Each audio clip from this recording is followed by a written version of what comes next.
Cars అంటే కూడా బాగా ప్యాషన్ అని తెలిసింది.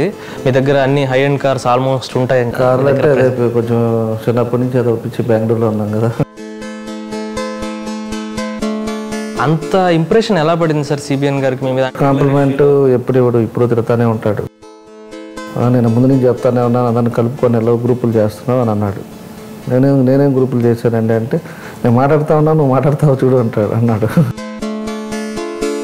ఇది జరుగుతుందనేది కూడా దాపరికం లేకుండా ఆయనతో మొత్తం ఓపెన్గా చెప్పేస్తాను, ఇది జరుగుతుందని చెప్పి. నాతో చూడు విధంగా వాదనకు వస్తాడు, నేను ఒకటి చెప్తాను, అతను ఒకటి చేస్తాడు. ఆయనలాగా చేయాలనేది ఆయన ఇంటెన్షన్. ఆయనలాగా అయితే మనం చేసే పరిస్థితి చేయలేము, కష్టం. లోకేష్ బాబు గారు నెక్స్ట్ ఎలక్షన్లో సీఎం క్యాండిడేట్ ఏమన్నా అనుకోవచ్చా? అంటే సిబిఎన్ గారికి ప్రైమ్ మినిస్టర్ ఇదని కూడా ఇంతకుముందు వార్తలు వచ్చాయి కాబట్టి, లేకపోతే ఇంకా టైం ఉందంటారా? చిన్న వయసులో ఆ టైంలోనే మినిస్టర్ అయింది. తప్పకుండా పార్టీకి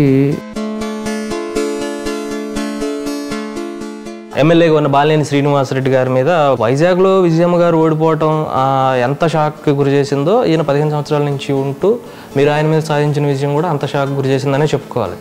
నేనైతే ముందే చెప్పానండి, గ్యారెంటీగా ఓడిపోతాడు అతను అని. నేను చెప్పుకోదగ్గది ఇది పలానా పని చేశానని మాత్రం ఇప్పుడు ఈ రోజుకి చెప్పుకోలేని పరిస్థితి. బాలినేని శ్రీనివాసరెడ్డి గారు టీడీపీలోకి వచ్చే అవకాశం ఉందని, ఒకవేళ అలాంటిది ఏమైనా జరిగే అవకాశం ఉంటే కనుక మీరు దాన్ని అభ్యంతరం వ్యక్తం చేసే అవకాశం ఏమైనా ఉంటుందా?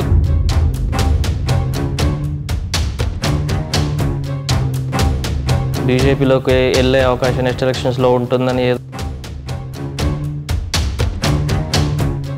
ఆ ఎన్నికల్లో సాధించిన విజయం, దాని మీద ఇంకొక కామెంట్ కూడా ఉంది, పవన్ కళ్యాణ్ ప్రచారం వల్లనే అది అయింది, లేకపోతే కొంచెం కష్టంగా ఉండేది అని కూడా. పవన్ కళ్యాణ్ గారు రావటం వల్ల గెలిచారనేది. జనసేన సోలోగా కంటెస్ట్ చేస్తే ఆయన పరిస్థితి కానీ లేకపోతే జనసేన పరిస్థితి కానీ ఎలా ఉంటుంది? ఏదైనా కూడా ఇప్పుడుండే 175 సీట్లలో అతను పెట్టి కంటెస్ట్ చేస్తారనేది నాకు నమ్మకం లేదు.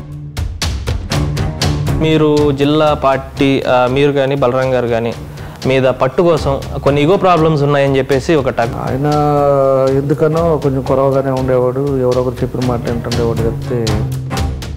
ఈ మధ్యలో ఈ డిస్టర్బ్ చేసేవాళ్ళు కొంతమంది జనం వల్ల మమ్మల్ని ఆయనకి ఏదో చెప్పటం, మాకేదో చెప్పటం, మమ్మల్ని ఇద్దరిని దూరం చేస్తే బాగుంటుందని ఆశతో చూసేవాళ్ళు చాలామంది ఉన్నారు. మనకు అట్లాంటి ఒపీనియన్స్ వచ్చేసి పబ్లిక్లో కొంచెం ఏదన్నా మనకి ఇబ్బందికరంగా అయిపోతే పాలిటిక్స్ మానేస్తాం. మన రాజకీయం అనేది ఒక పార్ట్ ఆఫ్ ద లైఫ్, దీనికోసం అని చెప్పేసి మనం జీవించట్లా.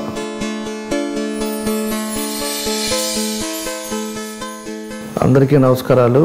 నేను దామచర్ల జనార్దన్ రావు. నాది ఐక్యాచీ క్రియేషన్ ఛానల్లో ఇంటర్వ్యూ వస్తుంది, తప్పకుండా మీ అందరూ కూడా చూడాలని చెప్పేసి సందర్భంగా కోరుతా ఉన్నా.